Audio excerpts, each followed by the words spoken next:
Hi, everybody. Before we get to another great interview, the Two Opinionated podcast could really use your help. And it's easy, it's free.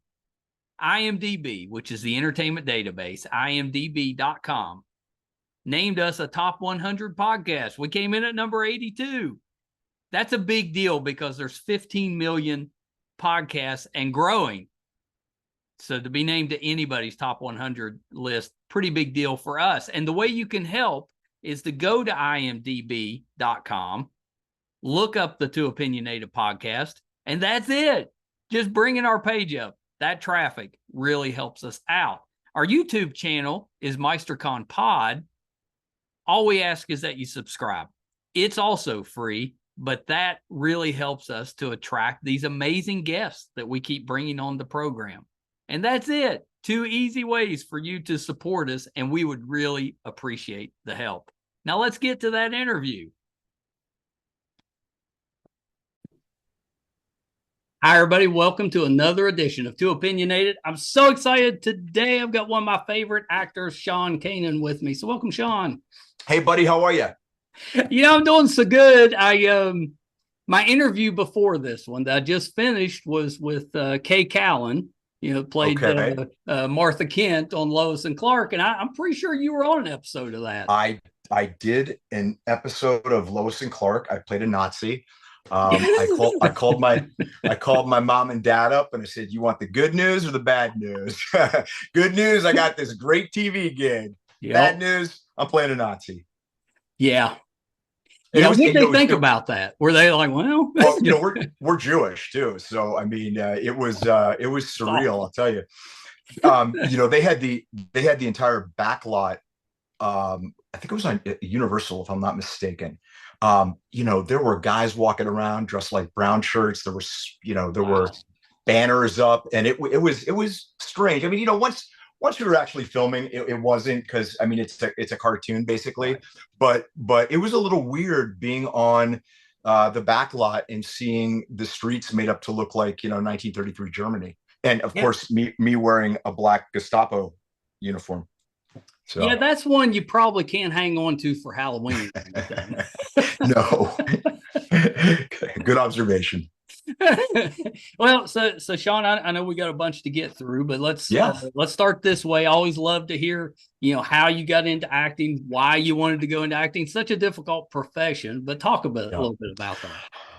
I grew up in a small town in Western Pennsylvania. We were like 5 miles from the Amish people, and I think when you live in a small town, it's natural for your mind to go and think about what's beyond the horizon. Sure. I knew that I wanted to do something that would allow me to express myself.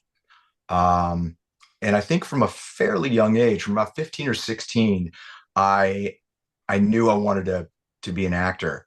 I come from a family where my dad's a guy that went to Wharton and Brown. I mean, he's a business guy. Yep. And so it's like telling your parents you're going to run away and join the circus. But the deal we had was, as long as I finished college, they would be supportive, which they were very supportive, which certainly wasn't easy in the early days. Sometimes it wasn't so easy, even some of the later days. But I did finish my political science degree at UCLA. I transferred out to actually start pursuing my acting career. And within about, I came out in 87. So within about a year and a half, I got the gig for Karate Kid 3. Yeah. And then once that happened, doesn't usually work that fast. No, it doesn't. It doesn't. But I wasn't even good enough to be a waiter. I was a food runner, and I didn't have any money. I didn't have any money for food, and I got fired because I was in the walk-in refrigerator, and they caught me eating a plate of chilled salmon. And they were like, "Yeah, we think that you don't really have a bright future in the food service industry. So why don't we just part ways?" And after that, about 2 weeks after, I got my first film, which was just a horrendous POS that stunk on ice. But at least it allowed me to star in a film, and the adventure began. That's right. That's right. Well, and I'm sure when you're doing Karate Kid, and you were terrific in that third movie, you had no idea that was going to come back 20 years later. No, I mean, absolutely what a not. great adaptation, continuation of the story that has been. Yeah, I mean, it's not very often that you get an opportunity to reprise a role 35 years later, Yeah, and reprise it on a show that is arguably the number one show in the world when it's on. It took me till season 5 to get on the show, but it actually really worked out well because the first couple of years it was on YouTube Red, which had a right. loyal, devoted, but very small following in Yep. comparison to Netflix. So I guess I unwittingly timed it pretty well. You timed it pretty good. I remember, that period when it was on YouTube Red, because it was like the first bigger thing that they had done, and it took a little while to figure out how to watch it when it first came out, and then of course Netflix picked it up eventually, and it just exploded. Yeah. I've enjoyed the all the cameos. Yeah. It's been nice him bringing all those people back that we loved from the movie. Yeah. Yeah. And I think they've done most of it in a very organic way that wasn't just sort of stunt casting. I mean, they even people that had a very small role, they figured out a way to integrate it into the show so that it did honor to kind of like the canon. So yeah. I think that's it. They honored their canon, propelled the story forward, and I said cameos, but most of them weren't really cameos. They were big parts of the season that those people came in. And I love that because you're used to shows where we're going to bring back somebody, just they pop in for a minute and then they're gone. It's kind of nice to see them, but that's not really what they do. That you've got legitimate roles in the show. Yeah, I knew my role wasn't going to be huge for a couple reasons. A lot of people say, well, you got knocked out so quickly in that final episode of season 5. But one of the reasons was that I was simultaneously filming The Bold and the Beautiful, which I'm still on. And so I think Cobra Kai, the dates shifted and I had to get back to Los Angeles to film that. Okay. So that kind of truncated my appearance in season 5. And then in season 6, from the best of what I understand, and I got this from the big three, the production budget got cut. Really? Which you wouldn't think that. And I was originally supposed to be at the Sakai Taikai. And they said, Sean, we don't have the money to bring you to this. And I said, I'll do it as a local hire, which means I'll put myself up and I'll fly myself there. They said, we can't even afford to pay your rate. And I was like, guys, I'm really trying to work with you here. Yeah, that's right. You're trying to help them out. And I even would have cut my rate, because I just wanted to be a part of it. Sure. And they were like, we just can't work it out. And they had originally, I believe, written me into it and then found out it wasn't going to happen. And so I knew I was only going to have that one episode of season 6. And I wanted to make sure that, I just gave it my absolute best. And I think, having that bucket list fight with Billy Zabka was terrific. And I really liked the fact that it wasn't just a fight between two guys, but there's a mutual respect and there's that's right. There was a relationship there. Yeah. Which I think the best part of the show is the interpersonal relationships, not necessarily the fighting. The action's good. But I like the interactions, and we've got to learn about all of those characters. What happened to him 35 years later? What kind of evolution and growth has, and you learn that, Daniel, who has a beautiful wife and a beautiful house and a business, he's still like just a guy trying to figure it out, and Johnny Lawrence, who, everyone thought was kind of to the manner born with a silver spoon in his mouth. That couldn't have been further from the truth. Right. And I what I really like about that, whether they intended or not, I'm a big proponent of, when I do a lot of public speaking and I talk about the necessity for compassion, and you never know what private wars someone else is fighting. That's right. And you might look at somebody and go, wow, they got the world by the tail, and you just don't know. And that's why I'm a big fan of always trying to, show people a little grace and compassion. Because at least for me, I know it's certainly been shown to me. Yeah. I'm a big proponent of that, paying it forward, and you'll get that back to you. Absolutely. In other ways. Yes. You mentioned Bold and the Beautiful. My mother's such a fan of yours, and it's all from the soaps. Oh, wow. Really? Thanks. Yeah, I doubt she could name anything else you've done, but she's I'll take it. You did General Hospital, I think, for a I little was on while. General Hospital for years. Yeah, General and Hospital. now Bold and the Beautiful, I saw. Yeah. We're going to hit with the podcast. We're going to hit 1,000 episodes this summer, and you've done like 1,000 Bold and the Beautifuls. I've easily done 1,000 Bold and the Beautifuls. I've probably done close to 2,000 or more episodes of network TV. Yeah, so yeah, we crank them out. That's for sure. Well, I always thought, not that I could act, but if I was an actor, soap opera wouldn't be a bad way to go because you have to learn so much. It's a great gig. It would help you. Yeah, it does actually. When I do films and, I hear the other actors go, oh my God, we got 10 pages today. I'm like, 10 pages, dude. I do 50 pages a day sometimes. And so it really is good training in that respect.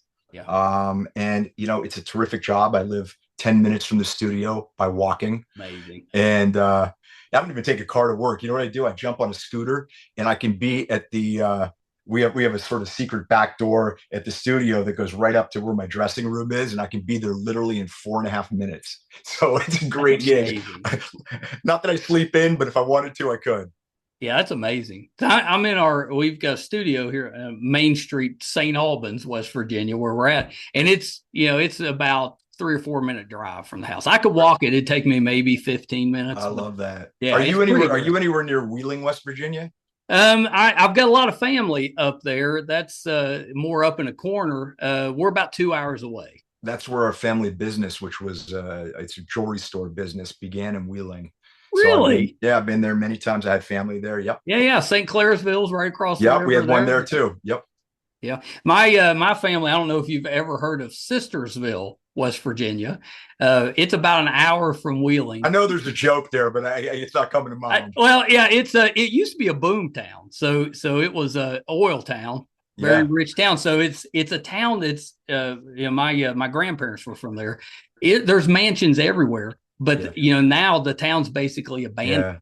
You got all these beautiful homes, nobody's there. Yeah, it's sad. It really is. Well, hopefully, we're gonna have industry coming back to the country, and let's hope. Maybe some of these smaller towns are gonna get reinvigorated. Yeah. So I wanted to talk about the new book, but I got to bring up a couple things real quick. Sure. You did Studio City, and I think your wife was a writer for that, right? My wife is an executive producer and a writer on that. Yeah. We've had Aaron Michele has been on the show. Okay. And Patricia Darbo. Patricia Darbo, yeah. And I absolutely love both of them. They're terrific. So I watched Studio City back when Aaron was coming on. Yeah. That was a really good show. Thank you. It was a show in a show. Well, apparently the Emmys thought so too, because I know it was which, by the way, I was admiring your Cato poster back there. That's very that's an original one. But dude, don't you recognize what's behind me? What is that? I don't know if I can bring it closer. That is my uniform from. Oh, I see it now. COBRA I was thinking 6. It was a poster. No, a friend of mine sure is. I love that. These awesome kind of shadow box deals with neon and everything, and lights. Yeah, I've been trying to figure out what I was looking at, but now I see it. So very nice. I tell you, when I did Karate Kid 3, I didn't really give a lot of thought to memorabilia. So this little kid asked me if he could have my uniform, and I was like, "Sure, take it." And I was like, "Idiot!" Yeah. And how cool would it be to have that one and this one? Oh, it'd be amazing. But I was like, you know what? I'm not going to make that mistake again. And so I made sure to become friends with the costume designer. And I said, "Is there any way that I could get that?" And he's like, "Absolutely." And I was like, "You are the best." And so that's pretty good. One of my prized possessions. Well, it should be. So, and the other one was Youthful Days. Youthful Days. We've had Mike Manning, Brian James, both of them been on the show too. And I think you worked with Mike on the Bay. I've worked with both of them. Yeah, I worked with Brian on General Hospital. Great guys. Oh, I didn't. I'd forgotten he was on there. Great guys, both of them. Yeah, pretty cool. I like that you do a lot of stuff with the same people. I always I don't even enjoy. hold it against Mike that he beat me for the Emmy for outstanding supporting actor. I still like the guy. I'm pretty sure what Mike played the didn't he play the nanny on This Is Us, like the one in the show? All right, I didn't One, say I got a poster of him in my bedroom. I mean, I don't know all the things the guy's done, but that's hilarious. So yeah, your wife's very talented she as is. well. Very talented writer, producer. Um, so you've got a new book out with her, and this is kind of the completion of your trilogy, right? Of It the is. self-help Yeah. books. So Yeah. let's talk about that. What's it Yeah, called? What's it about? it's called Way of the Cobra Couples. Cobra Couples. Yeah, yeah. It's the third book in the Way of the Cobra franchise, and for those people that don't know, COBRA is an acronym. It's formed from the words character, optimization, balance, respect, and abundance. And the books are set up that I'm the sensei. You're in my dojo. The chapters are divided into belts. Love that. And the first book, it's the strategies and philosophy I use to overcome some very significant challenges, turn my life around, and get to the place where I am today.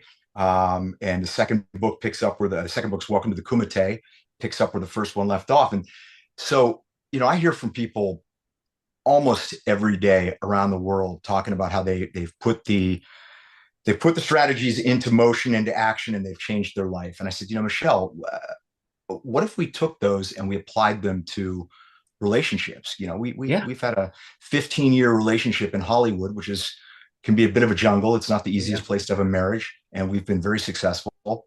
Certainly had our challenges, like everybody. One of the things I say in the book is I don't care who you are. Everyone's life is messy. It goes back to what I was saying about looking at something from the outside in. Yeah. And there was a study done, and they asked very high net worth successful individuals, what is the single greatest thing that you attribute your success to? Yeah. And you might think, first of all, it's generational wealth. You're born into generational wealth. That's an enormous advantage, right? Sure. Well, have you ever heard of the 3-generation curse? The first generation makes it, the second generation spends it, and the third generation loses it. So that's not it. Oh, So yeah, then yeah. you think, okay, maybe it's going to an Ivy League college. That certainly would be an enormous Sure. advantage to success. That's not it. Maybe it's being a grinder. You get up at 4 a.m. and you just work harder than anybody. And if that was the case, every individual that wakes up and does some kind of manual labor, not that there's anything wrong with it, and there's honor and everything, would be a captain of industry. That's right. The thing that they all attribute their success to is their choice of partner. Oh, I love And that. and Yeah. to make it real simple, the right one will make you, the wrong one will break you. And Yeah. I've been lucky. I have the right one. And this book isn't just for people that are in a relationship. It's for people that are single and are tired of kind of picking the picker's broken. Right. And there's some really, really great meat and potatoes information in there. I love Tom Cruise, but I think that Jerry Maguire did more to screw up people's idea about a relationship by saying, you complete me, because none of us need someone to complete us. What we need is somebody that facilitates the environment where we can live as our most authentic self, Yeah. our truest self, Yeah. without any facade, good, bad, Yeah. ugly, everything. And a lot of that comes down to how you present yourself to someone with your origin story. You know what I mean? Like, we all like to be a shiny penny when we That's right. first meet somebody, right? And I always say crazy doesn't come out for about 2 months. But you have to balance. Like, if you say, hey, listen, I want a wife, 2 kids, I want a beautiful house in the suburbs, that's great. There's nothing wrong with that. But if you're also going to Vegas twice a month with the wolf pack, Right. you're not presenting an honest story of who you are. And your origin story effectively is like the Reader's Digest version of who you are, that not only allows you to explain in an encapsulated way kind of who you are, what your background is, where Yep. you've come from, what your dreams and aspirations are, what challenges you've overcome. And that in turn allows somebody to infer that information and decide, is this a good fit? Do I want to go on? But if you're not being honest, and then, maybe you jump in the sack right away, and so for a couple Yep. weeks everything's great because you're caught up in that. And then when it comes time to actually talk, you're like, well, what happened, man? I thought this was like a great fit. And you realize it's because neither of you really gave an accurate origin story of who you are and what you really want. Yeah. And as in your 20s, it's kind of like a pyramid. It's easy to be with a lot of people, both friends and romantic companions. But as you get older and you refine who you are and what you want out of life and out of a relationship, the number of potential candidates begins to get, slimmer, as it should. Right. That's right. And, when you're 20, you're supposed to make mistakes. You're supposed to have relationships and figure out what you want and what you don't want. That's important. That's part of it. It is. Yes.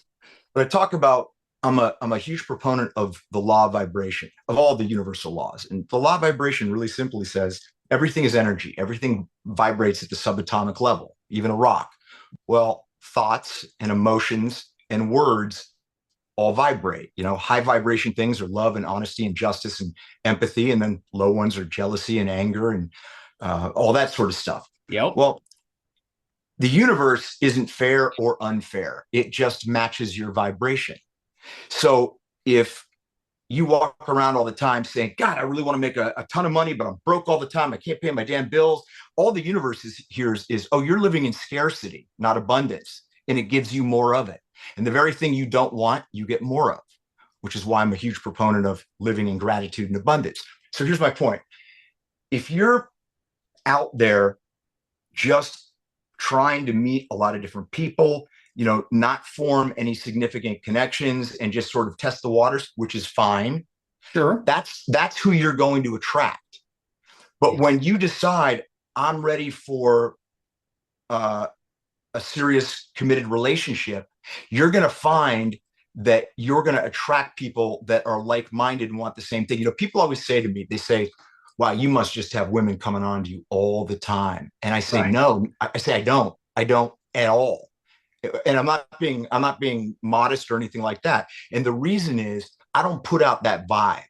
Do you know what I mean? Like I put out the vibe of there's a guy who loves his wife and is married, and I want that. You know what I mean? So I don't get approached by people that are looking for something else. And it's the same reason why my wife doesn't get hit on all the time, because she puts out the same vibe. So a lot of what our book talks about is, you need to achieve some self-awareness and get clear with what it is you want. And once you get clear with what you want, it's going to seem like serendipity that you're going to attract someone. Oh my God, I was at the DMV and we both have a white car with the license plate that starts with Z and blah, blah, blah, blah, blah. And it was just meant to be. Well, not exactly. It's because you're putting out a vibe that is going to attract somebody into your sphere. And it's going to seem like serendipity, but it's not. I love that. I love every part of that, because I think it's so true. A lot of times, that's why I think marriages end, because we get married so young. We haven't figured that stuff out yet. So we're not even 100% honest with ourselves at that point.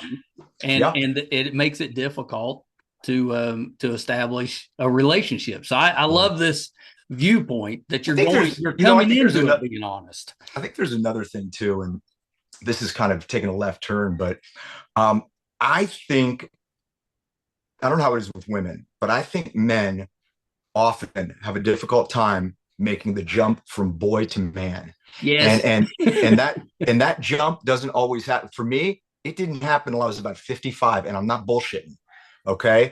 And it's because it's the world we know, sometimes the devil we know. Yeah. And the thought of putting away certain types of things for the unknown, which humans hate because that causes anxiety, is terrifying. But you realize once you put some of those things away, there is a whole wonderful world of being a man. And I think the chasm between those two are often the times when men are having trouble forming a relationship with a woman, meeting the right one, et cetera, because they haven't put to bed their relationship with themselves as a boy and embraced their relationship as a man. That's right. And there's a whole bunch of reasons why that happens. Whole bunch of reasons. And I'm not going to go into them, but Um, I think that if women understood that and could see that as kind of a difficult rite of passage and challenge that most men on some level or another have to contend with, I'm sure women have a similar one. I'm not exactly sure what it is. I probably have to talk to my wife about that one, but we could understand each other a little better because we're not the same. Men and women are not the same. That's right. And I think there has been a big movement about trying to knock the snot out of men being men. And, I think that this book gives a really pragmatic view. It's an easy read, but the best part about it is when talking about a relationship, relationships are inherently two people. So whereas I'm the sensei in the first two books, I needed a co-sensei for this one.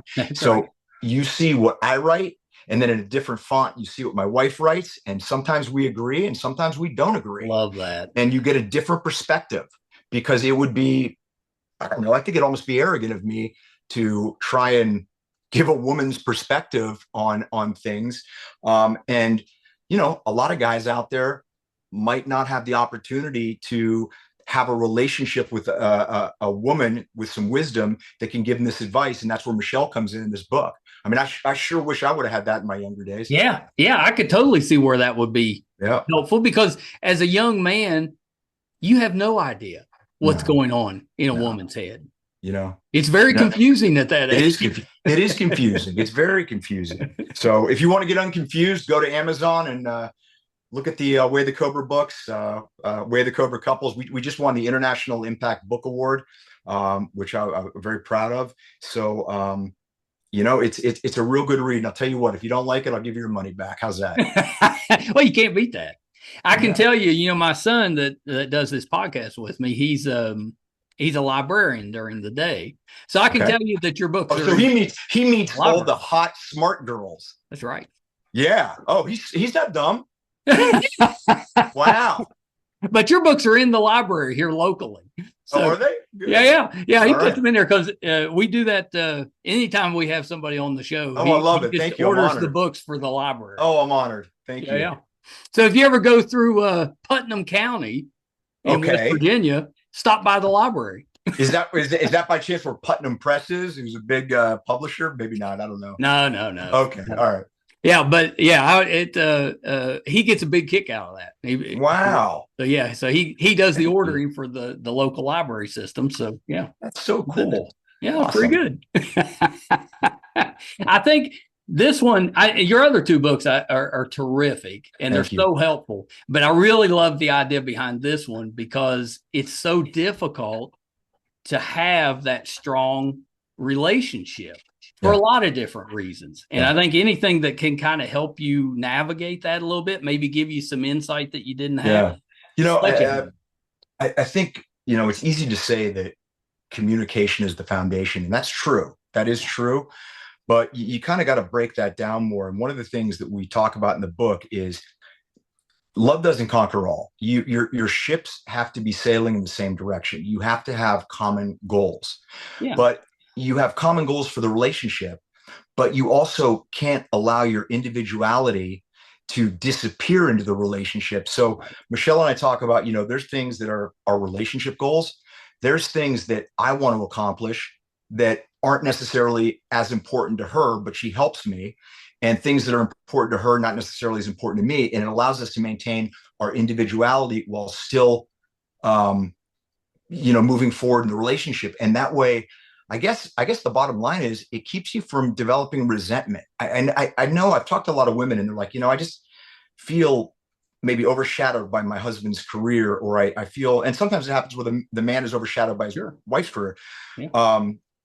And they feel like, it's all about the relationship, but they've lost themselves in it. Yeah. And that's a very dangerous thing. And so I think it's really important and that's communication, is to make sure that your needs are speak of the devil. There's yes, dear, I'm doing a podcast talking about you. What's going on? How'd she know? What? I was expecting maybe Michele would pop in, so she didn't pop in, but she called I'm so sorry about that. Our dog got that bladder infection, and we were trying to get her into the vet yesterday, and she got her in today. So I'm going to have to carry the water for both of us. Well, you're doing a good job with it. All right. Good job. Thank you. Sean, I know we got to wrap up. I love the fact that you're paying it forward by kind of taking some of your experiences and passing them on. I also love the fact that you use the different collars for your chapters. I love that. The belts, the little belt collars. I that's such a great idea. Take you from white to black belt. Yeah, I love that. My godson is he's in college here locally, but he got his third degree black belt not too long ago, and he like watching him grow up as this skinny little nerdy kid that was shy, that didn't have just would hide in the corner, and he started karate as just something to do when he was pretty little. But just over the years, watching that confidence grow. That's amazing. And, now he's this man, that is completely in control of himself. He's very outspoken, outgoing. And I think all of that comes from karate. Probably very humble and very humble. That's and that's why I chose, the structure of the dojo and the character, if you will, of a sensei, because some of the very best lessons I ever learned was through my martial arts training. And they have stood by me throughout my adult years. And I think that they apply in all these books. So I really do hope people will check them out. I always say, look, when you got books out there, sure, you're trying to sell them, which I am, but I honestly believe with every fiber in my being that these books have the ability to help people. And I just wanted to plug one more thing, if you don't mind. So I did a TEDx talk, just came out a couple of weeks ago, was chosen by TED as the editor's choice. Nice. And it really does give you kind of a sample of the way of the COBRA information. There's a great story that I relate, which was when I almost died filming Karate Kid 3. I think people really enjoy it. So please just Google Sean Kanan TEDx and give it a watch. And I think you'll really get something out of it. Yeah, terrific. And Sean, thank you so much for the time. This has been fun. I've been looking forward to this. I've been watching you since I was a kid. Oh, thank you, man. Not that you're too much older than I am, but a little bit. And it's been fun seeing you come back to Cobra Kai. Thank you. It's been terrific. Well, I just want to wish you much continued success and everything. Don't be a stranger. You got my information now, and just want to say thank you to your audience. I really appreciate the time. Yeah, no, it's the same here, Sean. Anytime, if you have something new, come back, please. Yes, sir. Terrific. Thank you. Anything that you're currently working on that we should keep an eye out for? Well, Michele and I were actually just hired to write an action movie and produce it with our company, Flip Creative Media. So we're going to be doing that this summer. And I am also producing another show that we're just about to finish our 6th episode. It hasn't been sold yet, but it's out there, just about to go to market. So we've been real busy on both the production side of things and the acting side. So that's a lot. I'm keeping the lights on. All right, Sean, hold on one. Sean Kanan, big fan of his. He's been doing this for a while. We kind of sped through that interview because we could probably talk for several hours. He's done so much and done so many good things. But I wanted to make sure we hit on the book because I think that is such an important resource, especially for couples. I've always, not that I'm a couple expert. I've definitely screwed up my share of relationships. But when my wife and I got together, I've told this story a few times. We were both of us working for Ticketmaster at the time, and we came into the company married, not together, but married. And we worked together for several years. And over that time period, I got divorced. And then later she got divorced. We were not together. To be honest, we didn't even care for each other that much, just kind of tolerate each other because we worked together. But a few years went by. both of us were pretty miserable being single, and our boss at the time kind of put a bug in each of our ears, saying, you know who you should talk to is that Emily girl. She's pretty nice. She's pretty nice. And he did the same with her. You know, that Mike guy. Maybe you guys should talk. And I've never been able to explain it, but she walked into the office one day. It's probably a few weeks after that conversation with our boss, and I worked up my courage and asked her out, and she didn't say yes then, but as she was walking out of my office, I'm watching her walk away, and in my head it's saying, I think I'm gonna marry this girl. And it was clear as day. And it took a little while, but we did eventually get married, and we've now this will be this September will be 20 years together. And it wasn't always easy, but when you find that person that's right for you, it's just different. I don't know how to explain it. And our philosophy, we were combining families, kids, both sides coming in. That's very difficult.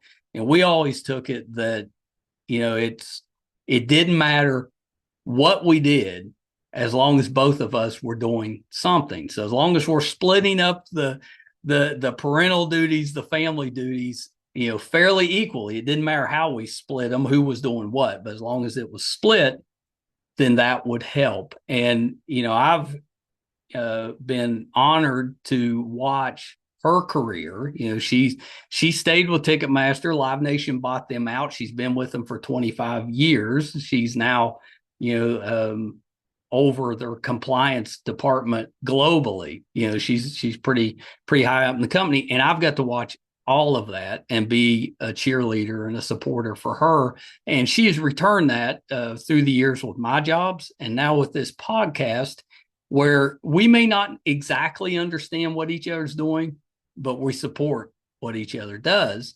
And I'll throw this one out there for free. I'm sure Sean and Michele do a much better job with this than I'm giving you. But, this time period together has allowed us to kind of grow as a couple, and just, now, she's my best friend. She's the person that I want to speak to first thing in the morning, last thing at night. But what we figured out early on was that we didn't have to spend every minute together. And in fact, we're so different with our individual likes that the things that she's interested in, she's very creative.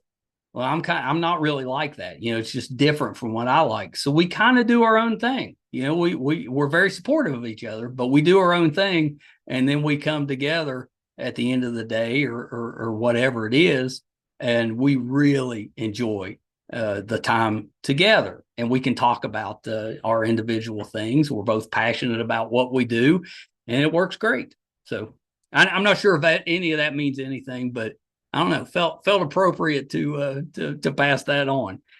Sean is terrific. My understanding, I meant to ask him, was that he is a baseball collector from the 40s and 50s. I'm also a baseball collector, and I've got many cards, that I was intending to bring my Ted Williams and my Monty Irving from the 40s, 50s. And showing those cards. I've got a Mickey Mantle, but it was from the early 60s, more toward the end of his career. But I was going to bring those and show to you. So maybe next time. Wanted to mention a few of the things that Sean has done that I loved. Of course, all of the work in the soap opera is very, very good. He is also on a show called The Bay, and we've had several from that show on. It's kind of a soap opera show, but more of a streamer. So Christos Andrews, Mike Manning, both of those on there. Sean has been on there as well. We've got the Bay playlist. So if you're a fan of that show, definitely check out our playlist. We mentioned Kay Callan that played Martha Kent is also been on the show. So definitely check out her episode if you enjoyed that. He used to do this. I wanted to bring up because some of the stuff I remember seeing him on, was some of his early stuff. Who's the Boss? Walker, Texas Ranger, Step by Step. If you remember that show, he did several of the Perry Mason movies, the old Perry Mason. Love that. He was on this show. Very, I don't think it's very well known. Came out in the 80s called Werewolf. I was a fan of that show, but he had a episode of that, and then he was in. Everybody loved Revenge of the Nerds when I was growing up in the 80s. Well, they actually had a unaired TV pilot that they made for a TV show spinning off from the movie, and Sean was in that. I've never seen that. I'm not sure that anybody, if it's out there anywhere that you could see. But I love the fact that he was going to be on that show. Pretty cool. Hope you enjoyed that. I got a little long-winded there at the end, so apologize. If you're finding us for the first time, we could definitely use your support. It's easy to do. It's free. Our website's meistercon.com. We've got currently 918 episodes. We tend to put out 4 episodes a week. We've been doing this for about 6 years. So 918 episodes, audio and video versions will both be on there. If we're doing anything in studio, if we're going on location, covering a convention, whatever we have going on, will be on the website, meistercon.com. So please check us out there. Our YouTube channel is MeisterCon Pod. If you go there, please subscribe. It's free. Really does help us out. Thank you guys so much. I will mention this real quick. Don't want to make a big deal about it. I've been very open on this show about my struggles with, I got diagnosed with Parkinson's about a year ago. The medicine's working well, so I'm happy to report that, but it tends to wear off fairly quickly. And I go through periods where I struggle a little bit more than normal. This week has been one of those periods, and I've been having it. My face gets tight right through here, and I've mentioned that many times. Well, when it gets really tight, it can make it difficult for me to pronounce. Some of my words get a little slurry. I don't quite form the words the way that it should. And when you combine that with my West Virginia accent, it can be difficult. So I don't think that was an issue on this interview, but I know with Kay that I did previously, I definitely noticed that a little bit. So if you notice that maybe this my guy, he's not talking too good, that's what's causing it. I'm fine. It just means that it's probably time to take the next dose of my medicine. So if you're noticing that, don't worry. I'm fine. Thank you guys for being here. And please come back. Till next time. Bye, everybody.